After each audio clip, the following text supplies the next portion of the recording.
for free and be part of the movement. It isn't just an app. It isn't just a social media platform. It's a community.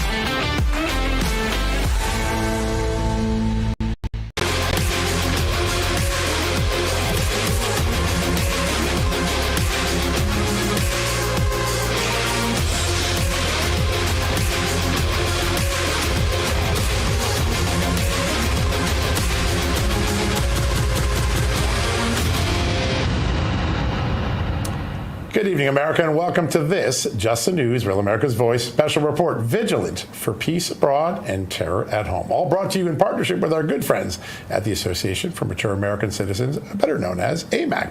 All throughout tonight's show, we're going to be taking a deep dive into the critical issues facing America's foreign policy and domestic security, and in many cases, they are deeply tied to one another. We'll explore how the U.S. can maintain peace abroad while addressing the growing threats of foreign influence here in America.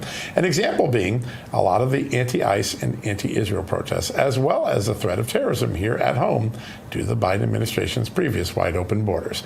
We've seen President Trump's national security strategy in action. It's been put to the test, but it's also succeeding, whether in Iran or here in America. But according to the White House, the approach is strengthening America's global standing and protecting the homeland at the same time. We'll break that down all throughout tonight with the incredible lineup of guests we have, starting with former Israeli ambassador to the United States, Michael Oren.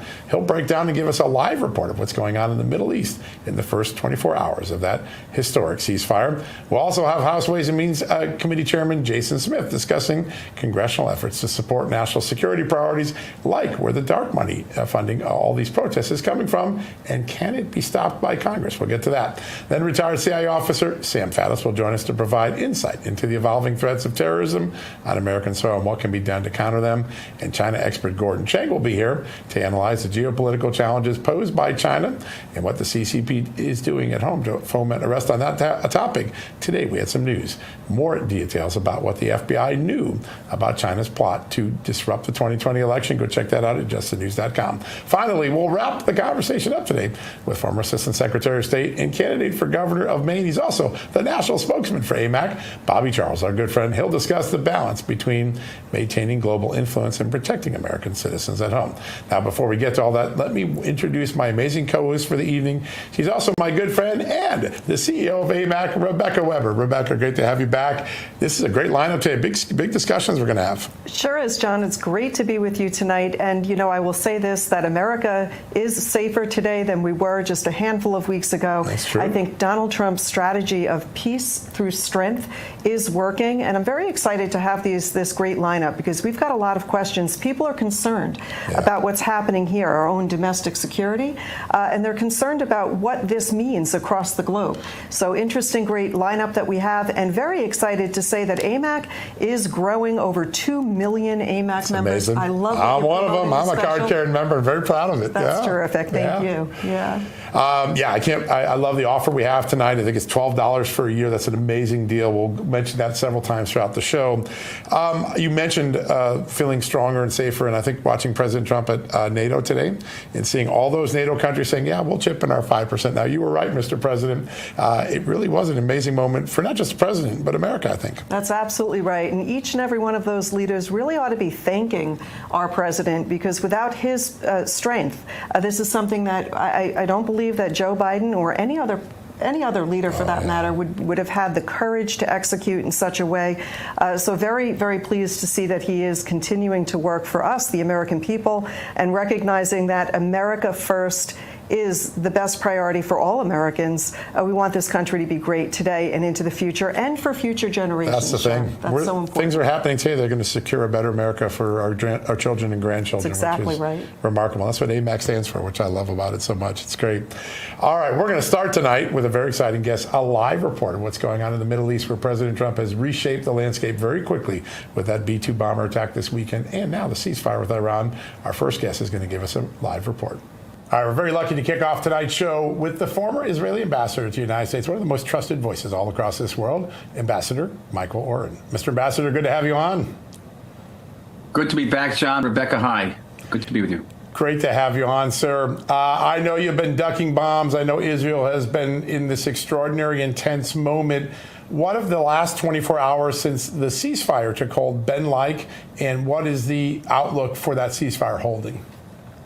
Well, first of all, relief. This country was under tremendous duress for 12 days, in and out of our safe rooms, which are basically bomb shelters in our house.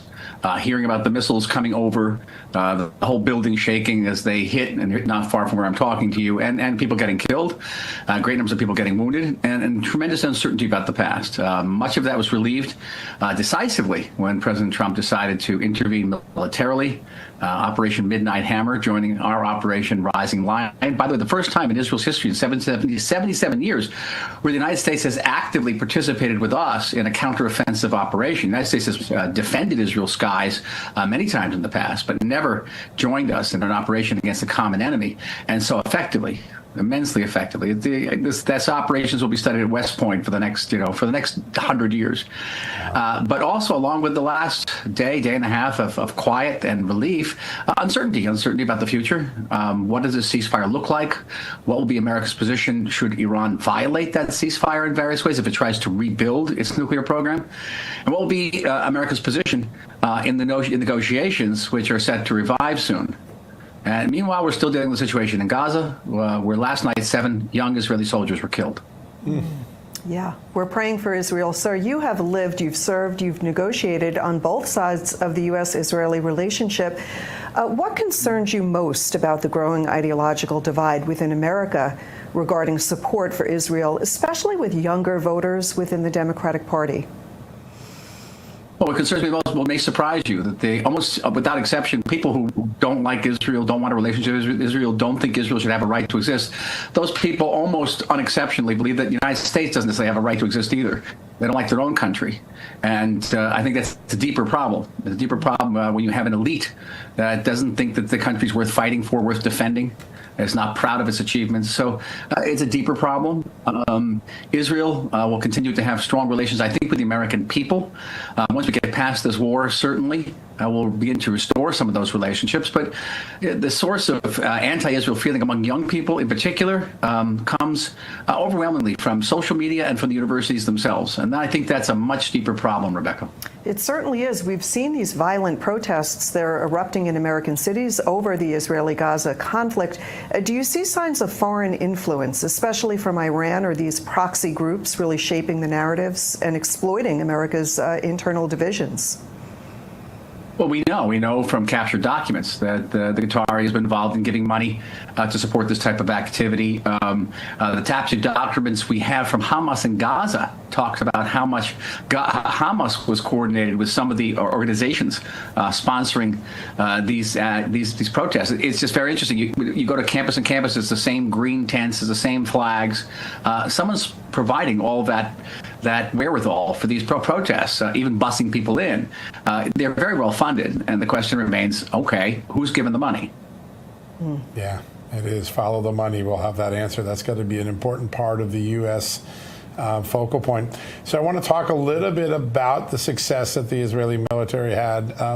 I don't think anybody could imagine that Iran's air defenses would be disabled so quickly.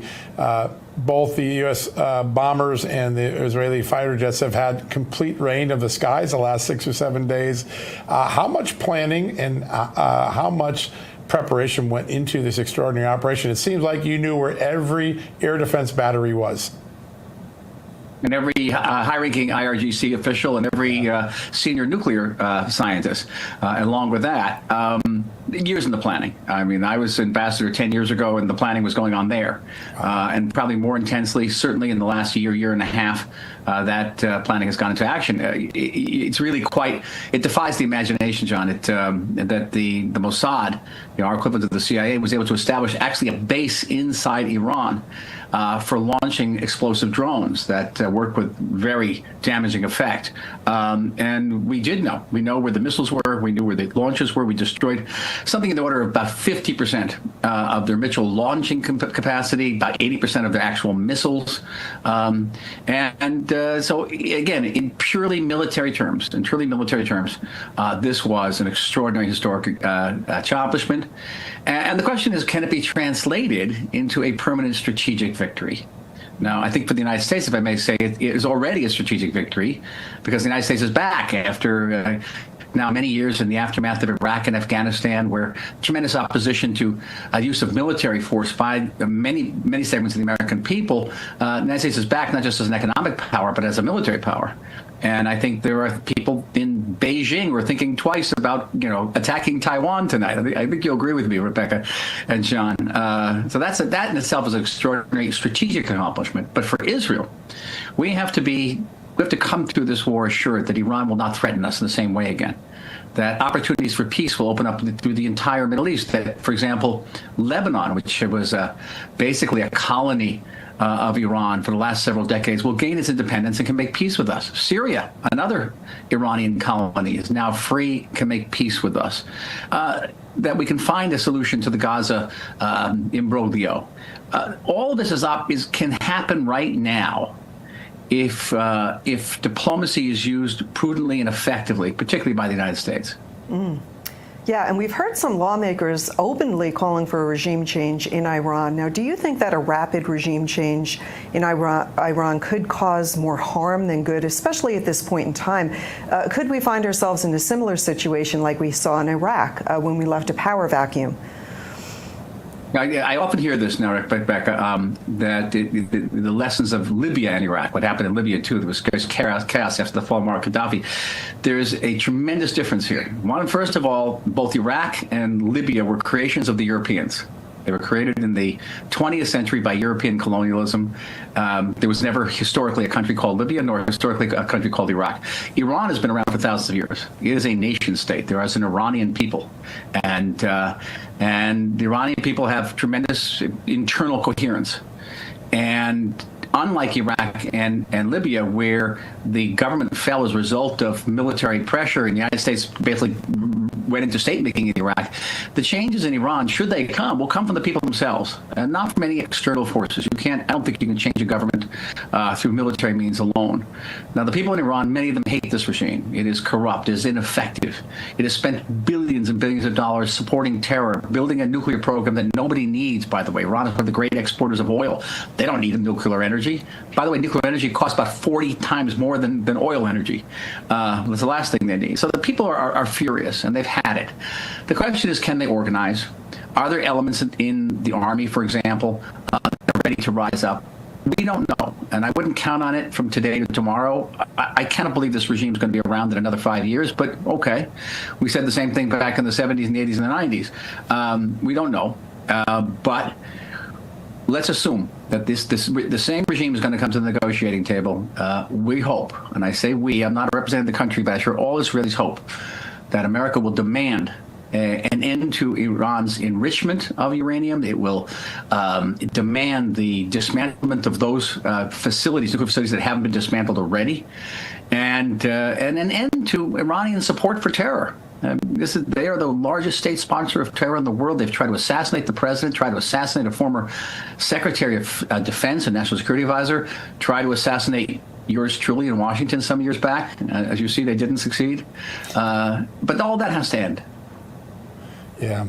So we got about a minute left real quickly. There's a debate in America. How much did we really set back the Iranian nuclear program? Early assessments are often the least accurate, and over time we get greater precision. But from the Israeli perspective, how successful were the B-2 bomber attacks and the pre-work that Israel did, and how much do you think Iran has been set back in its nuclear ambitions?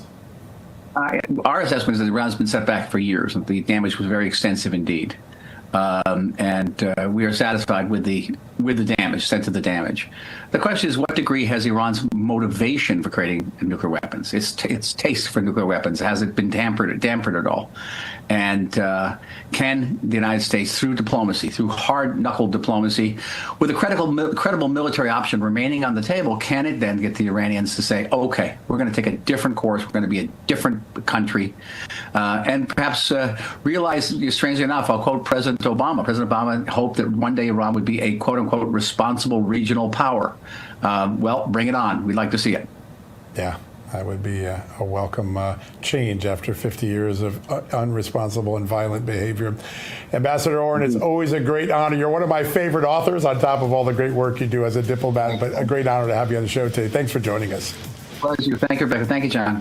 Yeah, great conversation. All right, folks, we're going to take a quick commercial break, but I'll tell you what, we got some big stars coming up right again. House Ways and Means Chairman Jason Smith will join us right after the break. And while you're in the break, I want to give you a little bit of a homework assignment. I want you to go to amac.us/justnews because you can join right now for as little as $12 for the whole year. You don't get anything for $12 anymore. You'll get all the great benefits of being an AMAC member for only $12, and you'll help get AMAC push conservative causes that you care about. That's amac.us/justnews. Go check it out in the break. We'll be right back.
Welcome back, America, to this Just the News, Real America's Voice special report, Vigilant for Peace Abroad and Terror at Home. It's all brought to you in partnership with our good friends at the Association for Mature American Citizens, or AMAC. I'm still joined in studio by AMAC CEO Rebecca Weber. She's my co-host for the evening.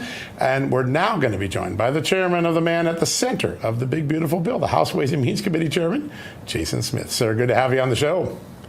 It's always great to be with you, John, Rebecca. Really great to have you with us, sir. First question I have for you is there are so many rising concerns really about national security from the threats due to wide open borders under Joe Biden, and we see growing aggression from China, Russia, and Iran. How is Congress really ensuring that taxpayer dollars are being prioritized, that we're spending that money here to defend our homeland rather than really funding, foreign entanglements or wasteful domestic spending? That's exactly what is the foundation, Rebecca, of the One Big Beautiful Bill that passed out of the House that's over in the Senate. When you look at that legislation, it provides the largest one-time investment in border security, in looking at the immigration issues. It also creates increased funding in protecting Americans by the Golden Dome that is within the One Big Beautiful Bill. Most people think of the One Big Beautiful Bill as the largest tax cut in U.S. history that delivers permanency of Trump's tax cuts and no tax on tips, no tax on overtime, and tax relief for seniors.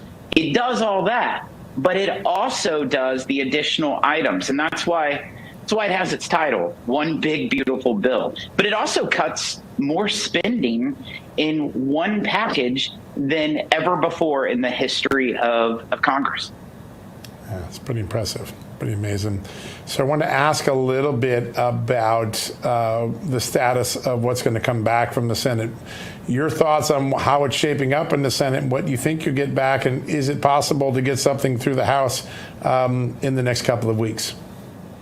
We absolutely are going to get this through. The president has called and asked for it to be on his desk by July 4th. I believe that Congress should deliver that. We passed the bill over 6 weeks ago. It's been over in the Senate for a while. It's go time. This week, they need to pass the bill, send it back, but they need to carefully thread the needle. I've said all along to my counterparts on the other side of the building, you have to have balance. You can't go too far in any one direction, because we have a razor-thin majority. In the House of Representatives, I can only lose 1.4% of my colleagues. In the Senate, they can lose 6% of their colleagues to pass a bill. So this bill passed the House 215 to 214. They have to use balance in threading that needle.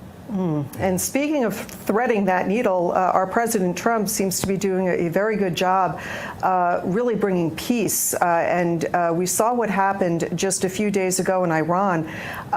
Here in America, we understand that there is or could be foreign funding, foreign interference, or foreign influence as it relates to unrest that we're seeing across cities, including L.A. Do you have any information that might suggest or point to that, in fact, a lot of that unrest is funded by foreign interests? This is something that we have been researching at the Ways and Means Committee for over a year now. In fact, I have called for 11 different non-for-profits that have their tax-exempt status reviewed and revoked. Unfortunately, during that time frame, we have had numerous IRS commissioners go in and out. We're currently on the 6th one in the last 6 to 9 months. But I am so thrilled that this is the first one that is President Trump's confirmed pick.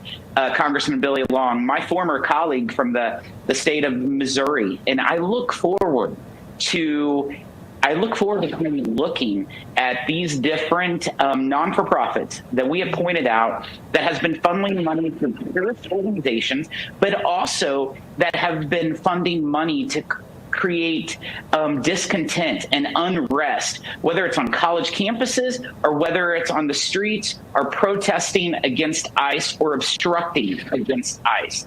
They need to be held accountable. That is not their tax-exempt status fulfillment, and so I think the IRS should eliminate their tax-exempt status. Yeah, that's going to be a big moment, and now with a new commissioner, they're empowered to do so, hopefully. So I want to turn to something you mentioned, because I do think it's one of those big investments that a lot of Americans don't fully understand yet. We saw how the dome over Israel has played such a big role in saving lives. President Trump wants to create that golden dome here. That's one of the big investments in this bill. Talk a little bit about the threat that we face from our skies above and why the golden dome is so important at this moment in American history. Well, you see exactly the protections that Israel has with their dome. United States should definitely have it. I think for the security of all Americans. You just look at Iran, for example. Iran has been saying for years, death to America. And there's a lot of other folks out there that don't like the United States. And so we need to protect our homeland first and foremost. And the Golden Dome will do that. It will actually protect most of Canada and Mexico as well, too. So it would definitely protect North America. Now, under Joe Biden, we saw wide open borders, so many gotaways, millions of people in America that should not be here. How concerned should the average American be about potential sleeper cells right here in America? You know, it's unfortunate. We've had over 20 million that we know of illegals that had crossed the southern border in the 4 years of the Biden administration. They just allowed anyone and everyone to come through.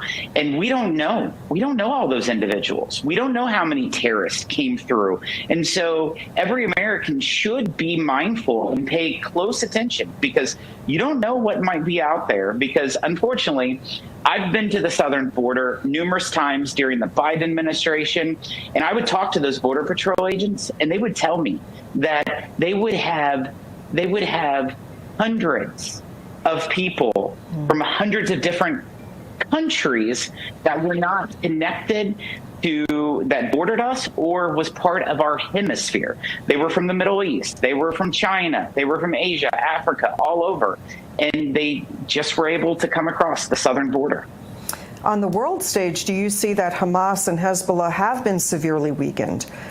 Do you think that Iran's, ability to really create unrest has been weakened severely?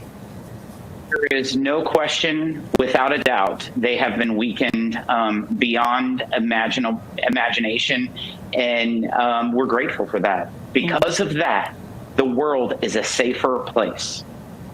Amen. Yeah, there's no doubt about it. Sir, before we let you go, I just want to ask a little bit about what happened in Africa. It's hardly had time to get into the news with everything else that's going on, but 30 plus years of war between Congo and Rwanda has been brought to an end. A peace agreement going to be signed on Friday. In that region, there's an enormous amount of vast minerals. I know China will be trying to get their hands on it, but the U.S. brokering this deal, is that an enormous opportunity for us to get much needed commerce going so that we can continue our AI revolution in America with those minerals? Absolutely. I think Africa as a continent in general is one that America needs to engage in aggressively, because there's numerous minerals, critical minerals, rare earths that we need. And we need to make sure that China is not raping their homeland, and we need to protect it, but preserve it, and also work with them so it can be mutually beneficial for both the United States and Africa as a continent altogether. So it will only be helpful moving forward with this peace agreement. And there's a trade deal between us and Africa that I think expires at the end of the year. I know your committee's working on that. Do you think that that has a chance of coming back in some form by the end of the year? Yeah, that's a GOA. Yep. It expires the end of September. And it's something that we have been working on. I've been working with the administration. We want to make sure that it's done right, because we want to have those appropriate trade preferences with these countries that can be very, very beneficial for us when it comes to the rare earths and critical minerals. Yeah. What an enormous opportunity. What an enormous portfolio, sir, that's on your plate right now as the chairman of the Ways and Means Committee. Great honor to have you on the show today. Thanks for joining us. Thanks, John. It's great to be with you. Yeah, great conversation. We always learn so much when you're on. Thanks so much. All right, folks, we're going to take another commercial break. When we come back, we'll talk to former CIA officer Sam Faddis about what our intel agencies are and aren't doing to stop foreign dark money from bankrolling protests and other things trying to destabilize America. But before we go to break, I got a homework assignment. Please go to amac.us/justnews. Sign up for a year of AMAC membership. Join me. I'm a 5-year card-carrying member. You can get a membership for as little as just $12 a year. Support the fight for change in Washington, D.C., and you can do it for just $12 by going to amac.us/justnews. That's amac.us/justnews. We'll be right back.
Welcome back, America, to this Just the News, Real America's Voice special report, Vigilant for Peace Abroad and Terror at Home. It's all brought to you by our good friends at AMAC, the Association of Mature American Citizens.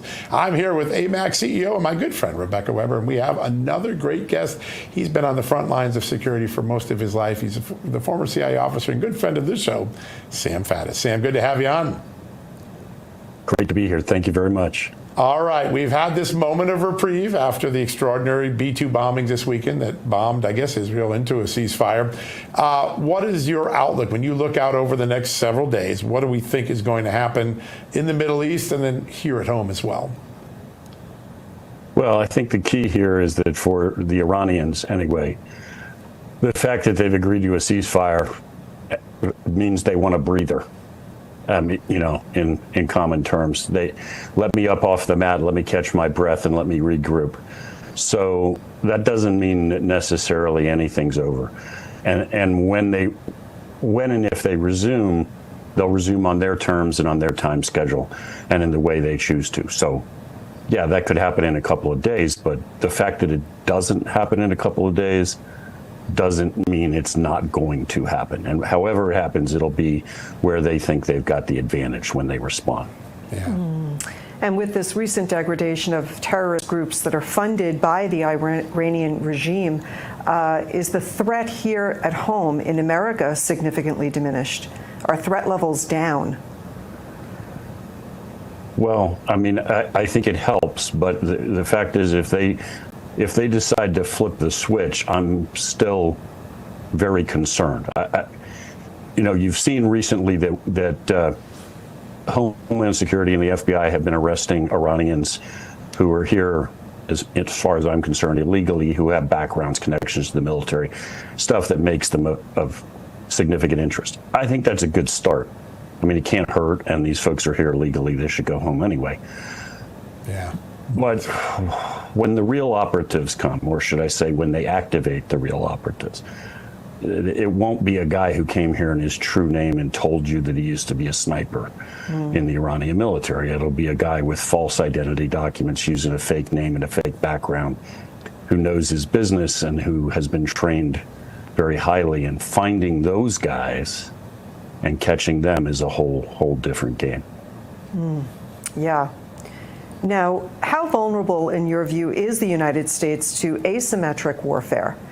Especially with the geopolitical landscape, and are we adapting fast enough to counter it? Yeah, I think unfortunately we are very vulnerable, and are we adapting fast enough? No, I mean, with all due respect for everybody in law enforcement, great men and women who are risking their lives every day.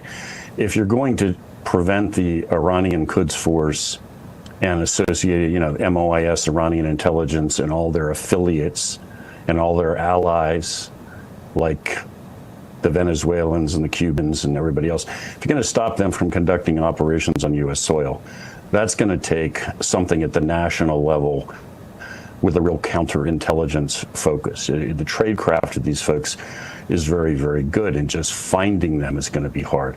And I'm not sure the FBI has cracked the code on how to do that. Yeah, that's a concern, and I've heard that from other folks. I think that is a real concern.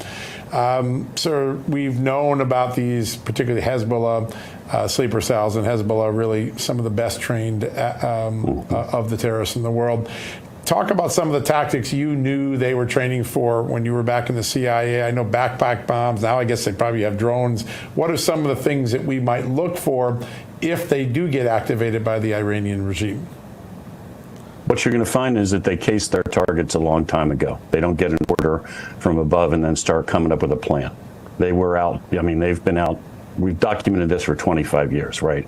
They case the Empire State Building. They case other landmarks. That means photographs, sketches. And then they put together caches. They store explosives and weapons in advance. So, and what are they looking to carry out when they are told to do so? Mass casualty events.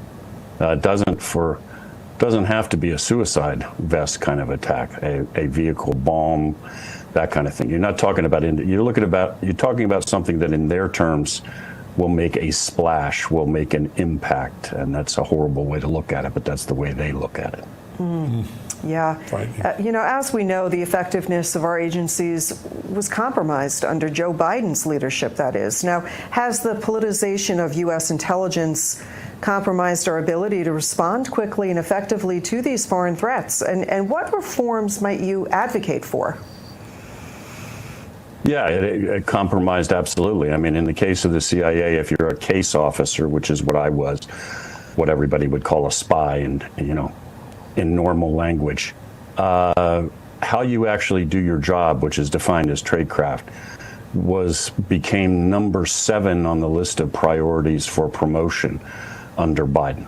So way after your dedication to DEI and all sorts of other kinder, gentler, fuzzier things, the can you do your job factor almost irrelevant on the list of priorities.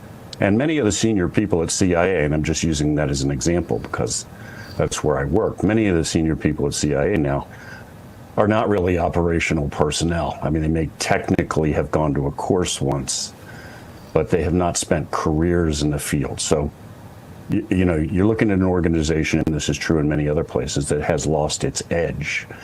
Can we get it back? Yeah, but it doesn't happen overnight. Yeah, that's a great point. There's another thing I think brewing on the horizon, and that is a growing distrust between President Trump and the current intelligence analysts who provide him the daily briefings, such as the assessment of how much bomb damage occurred at Fordo and the other things. Talk a little bit about that dynamic. Trump's always been dubious of the intelligence community.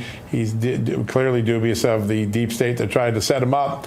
How does a president navigate that distrust to get actionable intelligence still that allows him to make the best decisions for America? Well, he should distrust them, right? I mean, they did try to depose him, prevent him from getting into office and so forth. And I get it why he is very dubious, because honestly, many of the intel briefings he's getting right now are so generic and so watered down that it's like, look, if I read the newspaper, I could have written that for you. What he's supposed to be handed is, the crown jewels, the kind of intel that nobody else on the planet has, that gives him a critical advantage, and he's not getting that. In my opinion, he's not going to get that without significant personnel changes. Just putting a director in and a number 2 in at CIA, and again, I use that only as an example, does not mean you are now in control of the whole apparatus. You're going to have to fire a whole bunch more people. Yeah, they may be missing valuable time because there hasn't been a ton of firings yet. Sam Faddis, we always enjoy your insights. You did the craft so well, and we're grateful you're on the show today. Thanks for joining us. Thank you. Yeah, great conversation as always. All right, folks, we're going to take a quick commercial break. When we come back, China expert Gordon Chang, one of my good friends, he'll be here to explain what the CCP is doing to destabilize America and what we can do to stop it. And while we're in a break, it's the perfect opportunity to go over to amac.us News and take advantage of that incredible offer that Rebecca and her team has put out there. $12 for a year. What a great deal. You'll get all the great benefits of being an AMAC member and help support the causes that you care about all around the country, all for just $12. It's such a great deal. Go join me, become an AMAC member today. amac.us/justnews. We'll be right back.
Welcome back, America, to this Just the News, Real America's Voice special report, Vigilant for Peace Abroad and Terror at Home. It's brought to you by our good friends at AMAC, the Association of Mature American Citizens. I'm here in studio tonight with AMAC CEO Rebecca Weber. She's my co-host for the evening. In this great conversation, we're going to turn our attention towards China because we know the CCP is running all kinds of schemes to destabilize our country here. At home, joining us now, the author of the book, Plan Red, China's Project to Destroy America. He's one of the country's greatest experts when it comes to China. Our good friend, Gordon Chang. Gordon, good to have you here. Thank you very much, John and Rebecca. So much has happened in the last few weeks, but I think the big line that a lot of people aren't considering, we think of Iran in the context of the Middle East, but there is a big component for China being a loser in what we've done with Iran. There's so many things going on. So, for instance, Iran would never have been able to prosecute the war against Israel October 7th were it not for Chinese support. You know, China takes more than 90% of Iran's exports of crude oil, but Iran's own weapons are made with Chinese microchips. Iran has large quantities of Chinese weapons, as do Iran's three main proxy groups, Hamas, Hezbollah, and the Houthi militia. So China's all over this. And of course, there's diplomatic support, propaganda support, and targeting data that China supplies, for instance, to the Houthis, who use it against the U.S. Navy. Amazing. Crazy. Thank you so much, Gordon. I wanted to ask you, what do you see as the single greatest threat, the security threat here in America? What are we facing? What are we up against? And why aren't more Americans aware of it? I guess the single greatest threat would be the Chinese, Iranian, and Russian networks of operatives in our country. We know that with the open border, thousands, tens of thousands of Chinese came, most of them desperate Chinese wanting to live in a free society, but also, especially towards the end of the Biden administration, there were a lot of packs of Chinese males coming in from groups of 4 to 15, and we saw them with identical kit. Now, with this, there was the uptick in tempo of incursions and attempted incursions into our military bases, illicit surveillance of those bases, plus illicit surveillance of our infrastructure.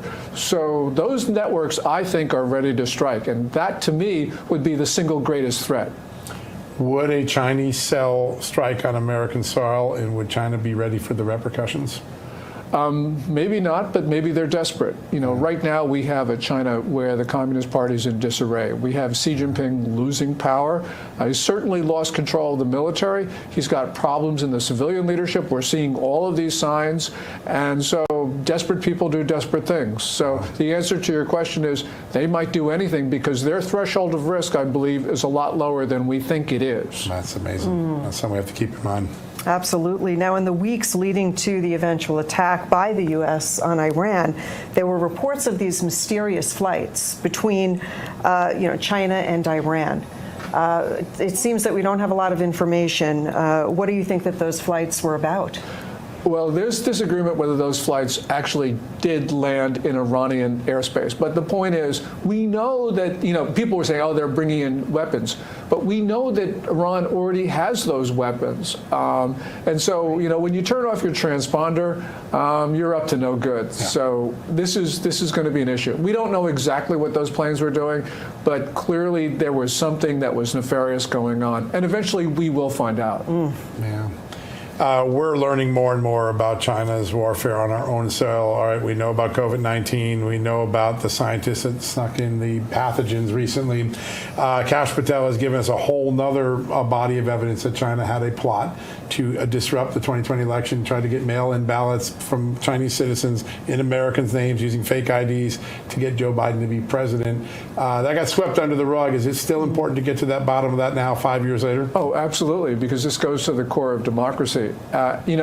Somebody could not print ballots, which is also another allegation that's occurred. And they certainly couldn't produce fake IDs and export them to the United States without the knowledge of the Communist Party, because it runs a near total surveillance state. Right. And we also have other disturbing reports of China sending in counterfeit currency in 2020, automatic weapons parts. There's just so much that went on. And there's that report from Radio Free Asia, which said that in 2020, an intelligence unit of the People's Liberation Army based themselves in the now closed Houston consulate. And there they used big data to identify Americans likely to participate in violent protests. And then they sent them, quote unquote, tailor-made videos on how to riot. And we learned from related reporting guys that it was TikToks that were used for these videos. So this was a federal crime, of course, but this is also an act of war. Yeah. Yeah, it is. Very different world that we live in today. What is China's end game with its Belt and Road Initiative, and how successful do you think that they have been really at weaponizing economic dependence, for political leverage? Well, they certainly have weaponized their economic relations, trade and investment with countries. With Belt and Road, in our own hemisphere, there's 31 Chinese ports that either are in operation or now being constructed, including the megaport of Chancay in Peru. Yeah. The reason here we got to be worried about is that China is tying these countries to itself in our region, but also that China could turn these into military bases, which is what it's done in Asia with some of these Belt and Road projects.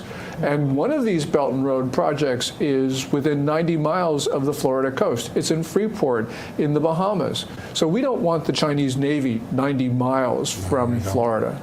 That's amazing. One of the places that there's growing evidence of Chinese involvement is in South Korea, certainly with the election, the impeachments, the unrest there. Tell us the latest of what you know. I know you got a big news conference tomorrow, but how much meddling was China involved in with the South Korean elections? I think China was involved in the elections that were just took place on June 3, but also they've been involved quite some time, going back to at least 2020 in the elections. There is evidence that Chinese nationals, people who were not South Korean nationals, were actually voting, because these guys were bragging online that they did it. Yeah. Plus, also, we know a lot of other evidence of Beijing's interference in those South Korean elections. Those elections were marred by widespread fraud. And we're going to talk about it tomorrow at the National Press Club at 11 o'clock. That's a big moment. We're going to be covering it live here at Just the News. That's such an important one. Gordon, all you've done, you sounded the siren long before other people saw this threat from China. We're so lucky to have you in this country as one of our leading experts, and we have a lot of vigilance ahead of us, but I do appreciate that you're here all the time to give it to us.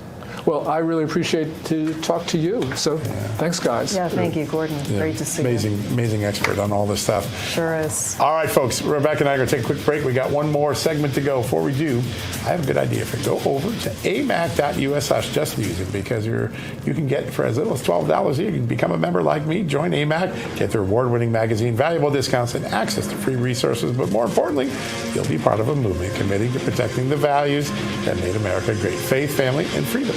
Make sure you go to amac.us/justnews, and we'll be right back in just a few minutes.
Welcome back, America, to this Just the News, Real America's Voice special report, Vigilant for Peace Abroad and Terror at Home. It's all brought to you by AMAC, our good friends at the Association of Mature American Citizens. It's time now to bring back my amazing co-host for the evening, AMAC CEO Rebecca Weber. And now we're going to be joined by AMAC's national spokesperson, the former Assistant Secretary of State and great friend of this show. He's also the candidate for governor in Maine, Bobby Charles. Bobby, welcome back, buddy. Great to see you both, Rebecca and John. Awesome. We love having you on. Today was an extraordinary day. There's been 24 hours of silence and no violence in the Middle East. The European nations committed to a 5% GDP investment in their own security in NATO. And the world just feels a lot more secure than it was 5 months ago. Rebecca opened the show saying that. Your thoughts on what President Trump has already achieved in the first part of his presidency? You know, John and Rebecca, I start to run out of words, which is hard for me. I think this president is epic. What he's done here is tantamount to what Reagan did when he brought down the Soviet Union.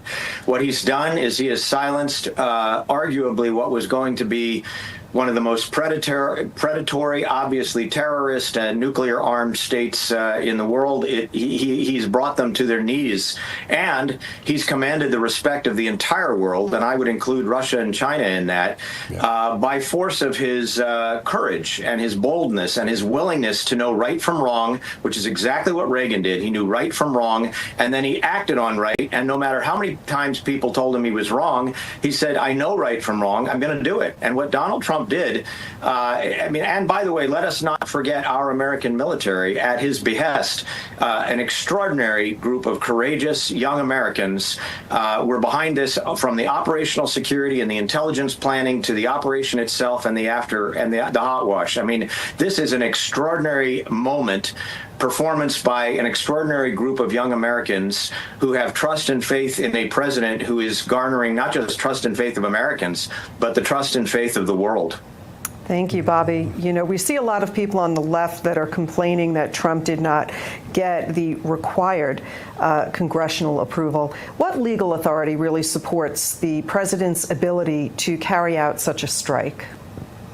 Yeah, so this was a president who was putting an end to an urgent problem. Understand that Iran had moved from 20 to 60% enrichment and had doubled the amount of enriched uranium they had, and we're in a hot war already with Israel, one of our closest allies, if not our closest ally in the world. This was a surgical strike, not a going to war. If you need to, an all-out war in which we're going to put ground troops down and we're going to be in combat over an extended period, a predictable period of time, would require a congressional declaration of war. That's not what this is. This was a surgical strike tantamount to what Ronald Reagan did in October of 1987 and in April of 1988, in which he, in an operation called Nimble Archer, destroyed half of Iran's navy. He did that because Iran was being an aggressor. Iran was being an aggressor here and had been, frankly, through their surrogates since October 7. Donald Trump just basically said, you know what? We're not going to let you, a radical, reckless, inhumane, horrifyingly inhumane country, get control of nuclear weapons. And you can come and discipline me later if you want, but the bottom line is I'm not going to let that kind of tragedy befall the globe or the Middle East or Europe or Israel. And so, you know what? This was not war. This was a surgical strike that was spectacularly effective. So, Bobby, how do you really see this playing out? How does this strike really impact U.S. relations with so many other key players in the region, like Saudi Arabia and Turkey? Good question.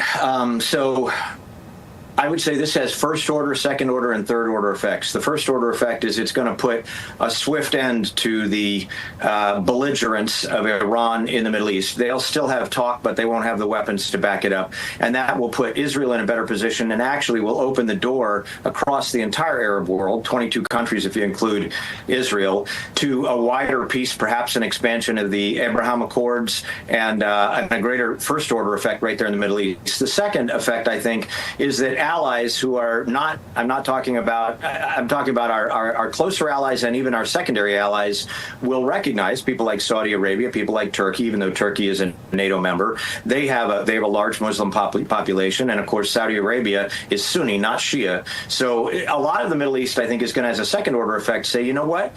Donald Trump shows us that there is a way to silence evil. And let's follow him.